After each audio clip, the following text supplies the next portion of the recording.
Hey everyone, welcome to the RotoGrinders Morning Grind podcast. I'm your host, Stevietpfl. It's Monday, it's January 8th, it is 2024. We have a 6-game NBA slate to talk about here on today's podcast, joined by my good buddy, Will Priester, ChiefJustice06. Chief, they're playing our music. What's happening, my friend?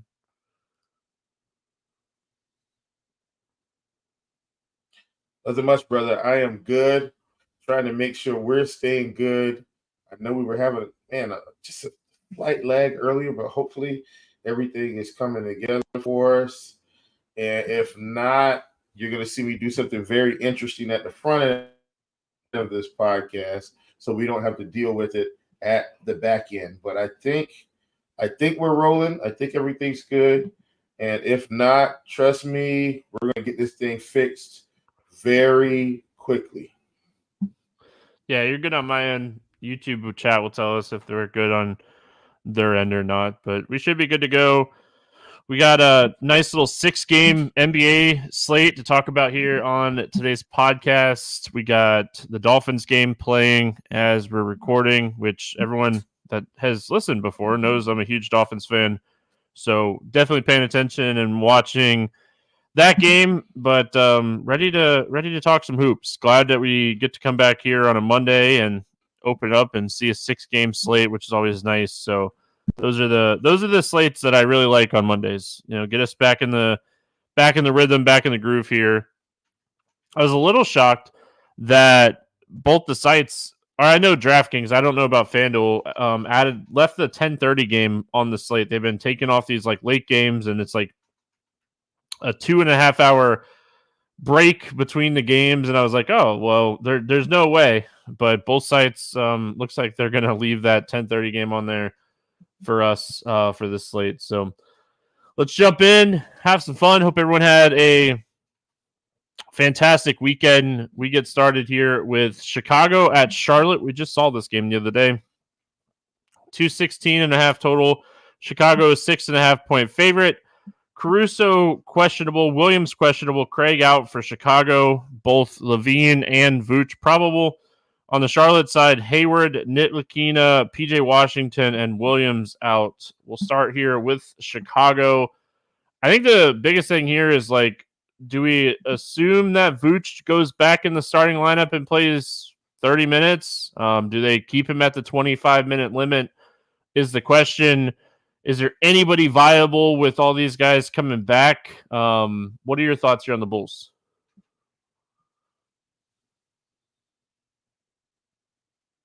Yeah, I definitely think, the Bulls are in a good spot. But once again, like I think we've talked about, or as you mentioned, Stevie, what are we going to do with Vooch? I think is a big question now. Levine came back. Now, we did see Kobe White play big minutes again. Stevie put up a nice performance, obviously. Definitely looks like Levine. I mean, he played 30 minutes, Stevie, so it's not like he played 25. You know what I mean? He played a normal or reasonable, let me call it that, reasonable complement of minutes. The one guy that we said we probably didn't want to get in on was DeRozan, and, he was there with 31 fantasy points. Now, that doesn't mean he can't come back and put up a nice performance. But we talked about Vooch.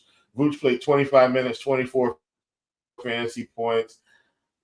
I'm going to assume just right out of the gate, even if Vooch starts, he doesn't play 35 minutes. So that's kind of the approach I'm taking. I'm thinking even if he plays just 30 minutes, maybe he has a hard cap at 30. Even if he starts, I don't think he gets to 34, 35. But I do think Drummond is now too expensive with Vooch back. I think Drummond's too expensive. I think with all the uncertainty with Vooch, I don't think you could touch him. Levine and White back. Like, Levine back, White playing well. Tough to pay $7,800 for DeRozan. I'm probably staying away from the Bulls in this spot. In large field tournaments, I'm probably going to play single entry stuff on this slate because I'm usually busy on Mondays. So it would probably be like if I was going to play anybody, it'd be Kobe White or Levine. So Terry drew the start the other night, only played 21 minutes.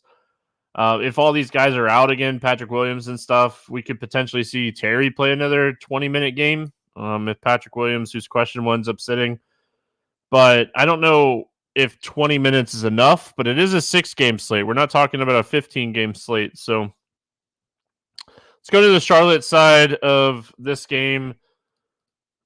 Any interest here in the Hornets?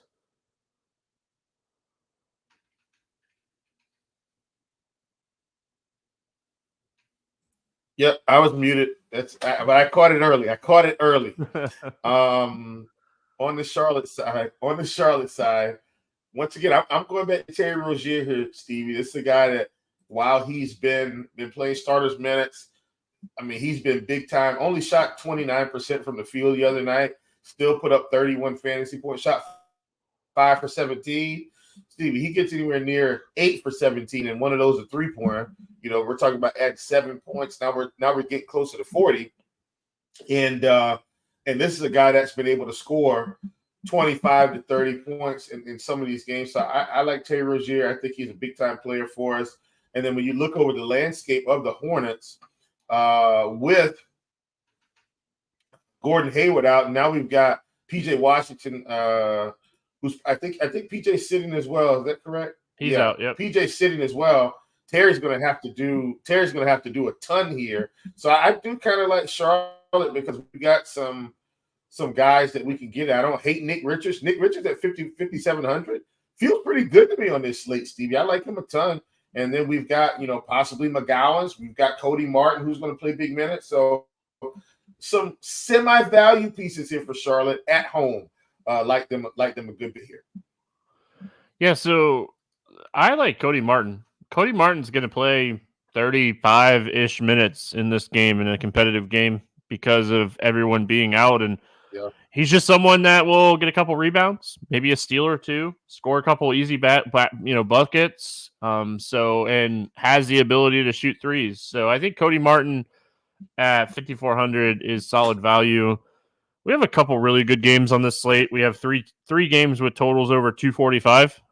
So I'm lukewarm on this game for a reason. So, all right, moving on. We got Boston at Indiana taking on the Pacers. 244 total. Celtics a 3.5-point favorite. Hauser's questionable. Porzingis is questionable. Tatum is questionable. And then on the Pacers side, Brown is questionable. Jackson's questionable. Nembhard's questionable. So lucky for us is a 7:00 game. We'll get a lot of this news, pre-lock. But Tatum and Porzingis both questionable. Ankle sprain for Tatum, and Porzingis, it was an eye injury, right? Where he didn't come back in the game. He only played like 6 minutes. Was absolutely going to smash his rebounding prop. But what are your thoughts here on the Celtics?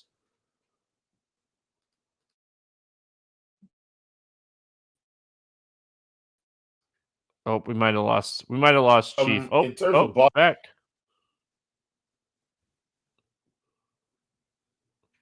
Yep. I don't know what's going on, Damon. It's weird. Maybe it's the weather. I don't know. I'm looking at my connection. Everything looks good. So if these guys, Stevie, we've seen this a couple of times here. Derek White is going to become like stupid good in this spot. And so for Derek White, I'd love to get tons of him if he's out. If they all play, I'm still interested in Tatum. If Tatum is out, then of course Jaylen Brown is going to be a monster in this slate. Even for a guy like Al Horford, if both Tatum and Porzingis is out just because of the spot, but mainly it would be White and Jaylen Brown for me. Yeah, Jaylen Brown averaging 1.31 fantasy points per minute with Tatum and Porzingis off the floor. Derek White sees a 13.5% usage increase with these two guys off the floor. He has a 33% usage this season in 136 minutes, and he's averaging 1.34 fantasy points per minute. So Derek White and Jaylen Brown would be the main two targets here if Tatum and Porzingis end up missing this game.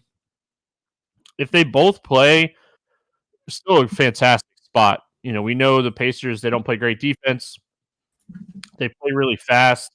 So still a spot I think we want to attack just overall. So I think if they both play, I'm more likely to take some shots on like Tatum, but I still don't mind, potentially taking some shots here on Jaylen Brown with or without Tatum. So it'd be really interesting here to see what happens with the Boston side of this game. And then going to the Pacers side, Halliburton continues just to be the main piece here. His assist rate is through the roof. I know the other night, really close game. They ended up having a tough one. So I think you could take some shots on Halliburton in large field tournaments, and then potentially taking some shots on like Miles Turner in large field tournaments. Seeing who's in and or out, because if the Pacers do end up missing like Brown, Jackson, and Nembhard, we could see guys like Neesmith and Mathurin play really solid minutes. We saw Buddy Hield play 30 minutes the other night against the Celtics. Actually played basketball for the first time, it felt like, in a while. What are your thoughts here on the Pacers, Will?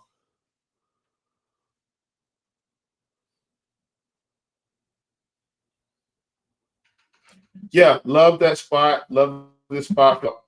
Maybe last week where we didn't know what they were going to do with the minutes, but a couple of guys got ruled out, and suddenly that opened up opportunity for guys to kind of get back in the rotation. Like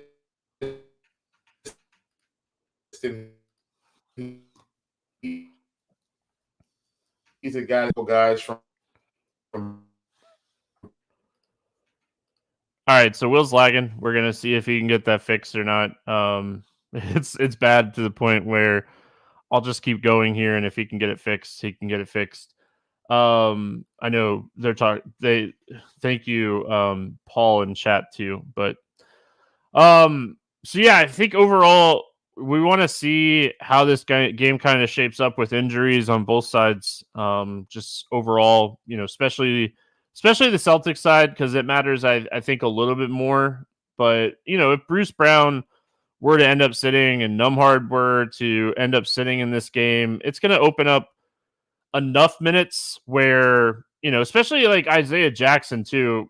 Isaiah Jackson is a guy that plays anywhere from like 10 to 15 minutes a night, but maybe gives Turner that bump of like 32, 33, 34 minutes. Or they, play Obi Toppin a little bit more, but for me on the Pacer side, it's really just going to be targeting Halliburton, Turner, Mathurin, and then potentially looking at some of these other pieces, especially if like Tatum and these guys sit and it opens up a little bit more defensively.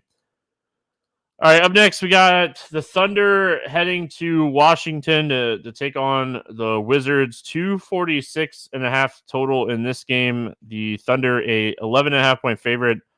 Thunder is good to go as far as injuries. On the Washington side, Shamet and Wright are both questionable. Not big-time pieces on both sides. So should get pretty full strength game here.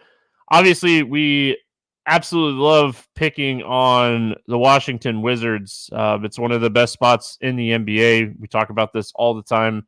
They play fast, and they play very little defense. An amazing spot for SGA.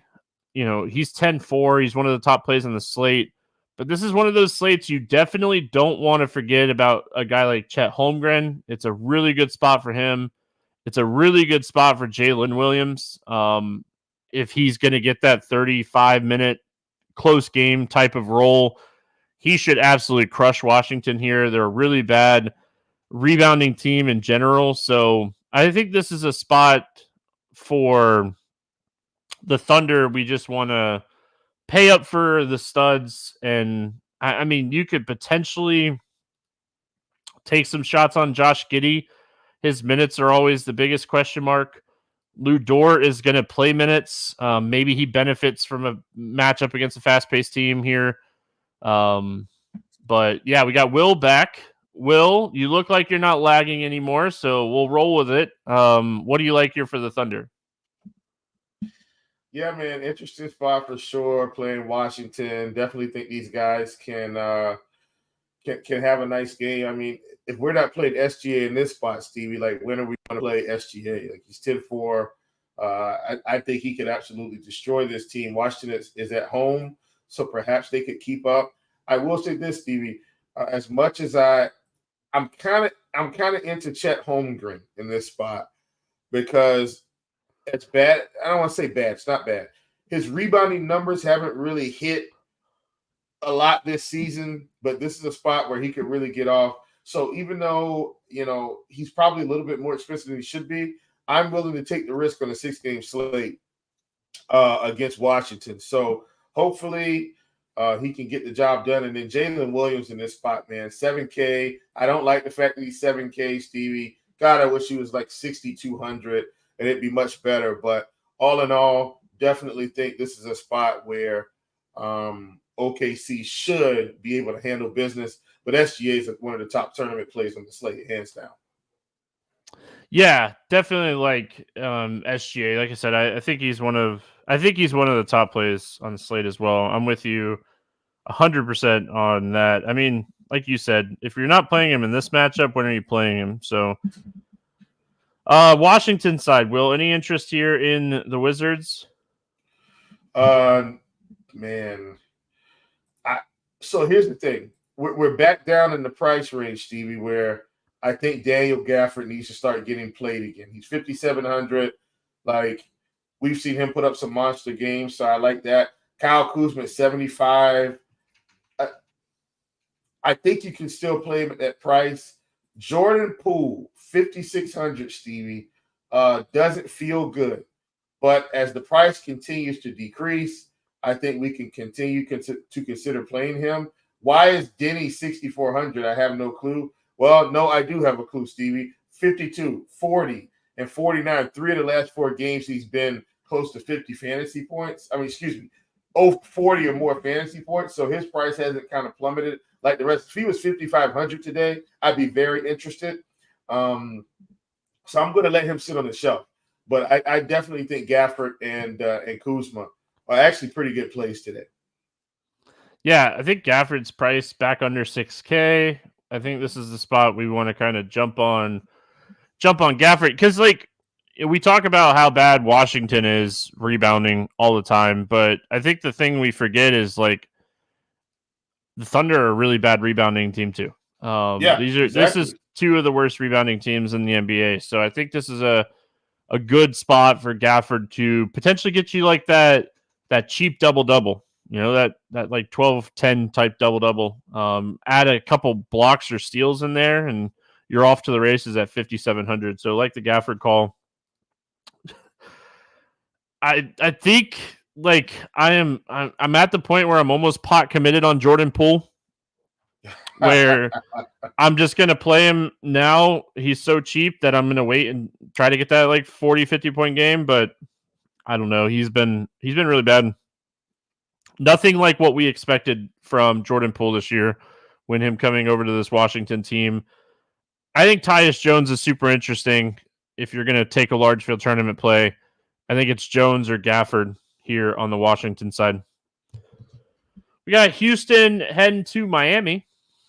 217.5 total here. The Heat, a 4-point favorite. Brooks and Eason out for Houston. Butler out. Caleb Martin doubtful for Miami. We'll start here with Houston. No Eason, no Brooks. We have seen in this like scenario that like Jalen Green ends up getting up more shots.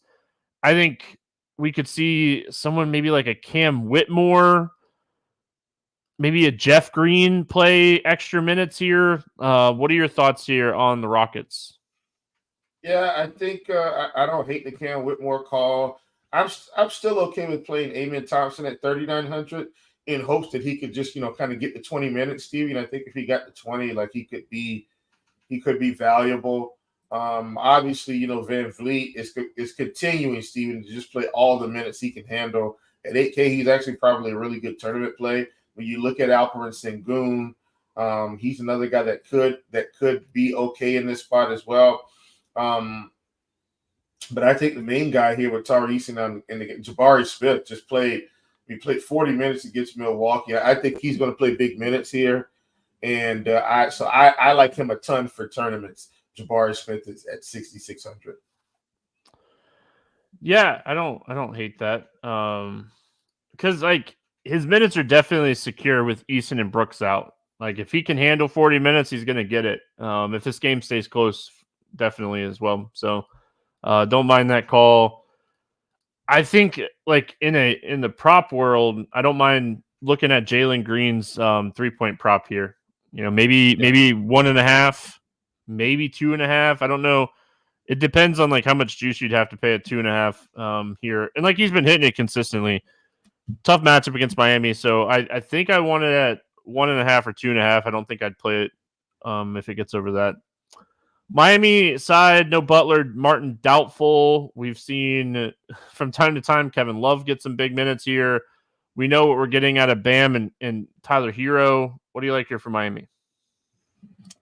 I think it's probably kind of just Bam for me. Well, and Hero's down to 7,900, which isn't bad. But you know, Houston has been a fairly good defensive team. Duncan Robinson has been a guy who kind of takes some shots on. The fantasy production hasn't quite been there. But I mean, if he's scoring, he's hitting those threes, then the fantasy points tend to pile up there a bit. Another guy here that I've considered, Josh Richardson, especially with some of these injuries they've seen, Stevie, and then with Caleb Martin out, that's the big one. That's allowed him to just kind of really pick up a few more minutes. So I think he gets 30 minutes in this game at 4,600. I like him quite a bit. Yeah, I mean, I don't hate it. I do want to do we think Highsmith gets 20-25 minutes here? Like he was playing solid minutes from time to time, but now like with Martin doubtful and Butler out, Highsmith coming back from a concussion, we assume that like his minutes shouldn't be really on a restriction. Like, do we think Highsmith plays 20-25 minutes here at 4K? He probably does. Yeah, I mean, I would assume he does because he was playing minutes before, so I don't see why suddenly he would just fall out of the rotation. Yeah, and I think he's someone you could take some large field tournament shots on. The Bills just ran a punt back for a touchdown. Are you kidding me? Utah at Milwaukee, 247 total in this game. The Bucks a 12-point favorite. Utah's injury report looks clean, and then on the Bucks side, Crowder's out and Lillard out. So let's start here with Utah first. What do we like here on the Utah side? Should be an interesting spot here for Utah, Stevie. Prices are starting to come down for these Utah guys because they seem committed to playing all these guys in the mid-20s, maybe outside of marketing, Stevie. Like marketing and maybe Clarkson sometimes, but most of these guys played in the mid-20s. Or mid to upper 20s. I don't mind Kessler, but I mean his minutes got chopped past couple games. It's just a big cluster here, Stevie, of bad stuff happening.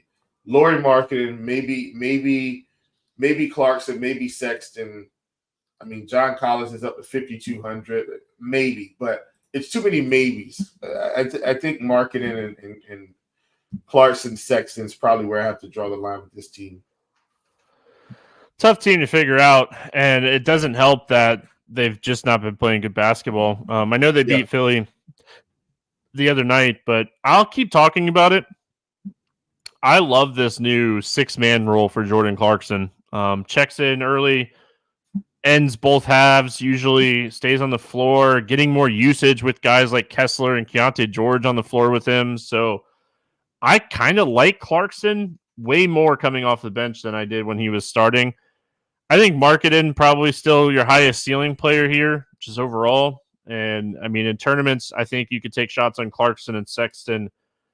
The rest of these guys, though, I mean, the minutes just are all over the place, just in general. So I don't think I want to play really anybody else. If I was going to play somebody else, maybe Fontecchio, but I think this is a Clarkson or Sexton type of game. Markkanen always someone that can have upside. Like I said, I think he's the highest ceiling guy here. Going to the Bucks side, no Dame. Giannis averages 1.71 fantasy points per minute when Dame's off the floor this season. Chris Middleton sees a 7% usage bump when Dame's off the floor this season. Talk to me here on these Bucks. They get a fantastic defensive matchup against Utah. What do we like here from Milwaukee? Yeah, man. Love the Bucks in this spot, Stevie.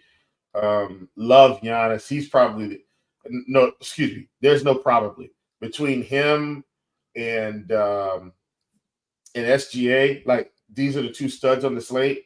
You need to pay for one or both, Stevie. Like that, all spots aren't created equal. Giannis should feast in this spot here. With Damian Lillard out, Stevie, like, what is that going to do for a guy like Malik Beasley to open up some of his score and possibly, a couple threes out of the corner? So I don't hate Malik Beasley as long as we feel like he's going to get the minutes. Obviously, Chris Middleton had already been starting to play much better, Stevie. I had already seen the minutes creep up into the mid-20s. This could open it up for him to pick up some more scoring. I like Bobby Portis off the bench here, Stevie, at 5,400. A guy that can come in and be a little microwave for them with no Dame, because they were kind of staggering Dame and Giannis a little bit. No, they don't have that stagger function for this game, Stevie. I like Bobby Portis at 5,400. You got to pick your spots with him, but I think it's a good spot for him. And I also don't hate Brook Lopez at 6K. If he's going to get 30-ish minutes, and he should, perhaps that impacts him as well. So this is a spot where we're kind of going back almost to last year's Milwaukee. And love Dame. I think this team is going to be fine, but not having him on the floor is going to open it up for all of these guys. So you had a question from Derek in chat on who do we think is going to run the point. I think Andre Jackson is going to run the point and draw the start in this game. That is who I think is going to start for the Bucks at 3,100. I think he's going to potentially be one of the chalkiest plays on the slate. So that's who I think is going to start at the point. I wouldn't be shocked if they used Connaughton, but I find that Connaughton in the past hasn't been the best point. Let's just be honest. Giannis is going to have the ball in his hands a lot. So it doesn't matter who starts at point. He's going to crush in this game. So he's one of the top plays on the slate. Love the Portis call. In tournaments here, I think you're taking some shots on Jackson because I really do think he ends up starting this game and playing 25 to 30 minutes at just almost minimum salary against one of the worst defenses. Probably a little blowout proof as well. So, I think Andre Jackson potentially draws the start here. Maybe Middleton plays a little point, but I mean, he hasn't had to handle the ball at point in a while. So we'll see what the Bucks starting lineup looks like. Do you have thoughts on who you think start at the point here? I'm with you on Washington, but I feel like it might be some type of shared system between him, maybe some point Giannis and some point Middleton, but I'm with you on Washington. I think he's probably primary. I mean, not Washington, Jackson. I'm sorry. Excuse me. Jackson. Action Jackson. All right. Last game on the slate. We got Phoenix at LA taking on the Clippers. No total in this game because it's a back-to-back for both these teams. It's a 2.5-hour gap between this game and the Milwaukee game. And both these teams are on a back-to-back. Like I said, lot of question marks here. Obviously, we don't have an injury report for either one of these teams. We know that KD was on a minutes limit for Sunday's game, or supposedly. I haven't actually checked and see if they played him big minutes or not. Let's see. He played 36 minutes, so that's Phoenix's minutes limit, 36 minutes. I don't know if he plays the second end of a back-to-back or not, but they really didn't kind of say. So let's talk Phoenix first, and then we'll talk about Kawhi and the Clippers situation. Yeah, man. I don't know if they're going to sit him in either, Stevie, but it feels like they should, right? Like, kind of just coming back. I think they should sit him, but what do I know? I'm just here so I don't get fined. I'm kidding, but 9,700 either way. I don't think I want to play Durant in this spot. Clippers have been really good defensively here down the stretch, and it's been playing really good basketball, Stevie. And like we talked about, kind of figured it out. If Kawhi is out, maybe I feel a little bit differently about Phoenix. But if all three of these guys are going to play between Booker, Beal, and KD, I'm at the point where I don't have interest in any of them, Stevie, and that includes the rest of the team, because now the rest of the team doesn't have any value either. Yeah, I want to see what the injury situation looks like. I don't think this game will have like a 240 total like some of the other games that we have on the slate. So if everybody plays, I think the pricing is kind of right. If KD sits, maybe that's where you're potentially taking some shots here. Like Bol, he sprained his ankle the other night, so like Matu would probably have to play 20, 25 plus in that range type of minutes if KD sits. So we'll see how that works out. We'll see what the injury report looks like for Phoenix. And I'm going to say the same thing on the Clippers side. Kawhi has played a back-to-back this season. I didn't find any reports saying that he was going to miss this game or anybody was going to miss this game. Talk to me here. What are your thoughts on the Clippers? I would absolutely have a little bit more interest in the Clippers side. Harden 8,700. And this is something else we've talked about as well. Like, I know Harden only put up 31 against the Pelicans, but Harden has shown some upside in this offense when starting. So between Harden, now we got Kawhi at 9K, Stevie, but Kawhi's earned it. He's had some performances where he's been over 50 and has been consistently turning out 40s. I still think I'd have a little bit more interest in James Harden than Kawhi, but I think it's both of those guys. I don't hate Paul George in this spot, but once again, Stevie, I do still feel like he's the odd man out unless he picks up a fair amount of peripheral stats, and that's including steals and blocks. He would need some, I think, to help him get there. He's going to have some games this season where he goes nuclear. It could be this game, but generally speaking, I think it's the Kawhi and James Harden show. And now Norman Powell, Steve, he was just 4,600 the other day. Now he's priced back up to 50. They've just taken away that value. So kind of just Kawhi and Harden for me here. If Kawhi ends up sitting in this game, or any of the big three sit, I think you could play the other ones that are playing. I think that if one of them sit, this is a spot we could play like Powell or Coffee or Man for some value. But I mean, if we don't get this news early in the day, there's such a huge gap. It's really hard to build with question marks when you have a solo game 2.5 hours between when the game before that locks. So tough spot on the DFS side for this game unless we get some news early in the day, and hopefully we get some news early in the day. All right, well, let's play the morning grind game, and then we'll get out of here so I can go tilt watching the end of the Dolphins game here. I can't believe they just let them run back a touchdown. Favorite play under 5K to go 7X. Who do you got?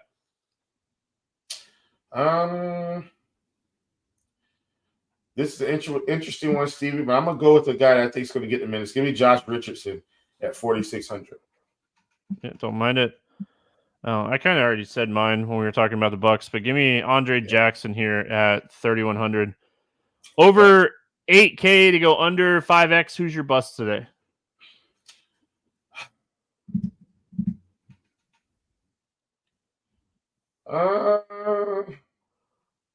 Give me Kevin Durant, 9,700. I'm going to go Booker. I mean, just even if Durant ends up sitting, I just know that I'm probably getting to Booker or Durant or these guys a lot less than I'm getting to Halliburton, SGA, and Giannis. Yeah. Favorite 6X play?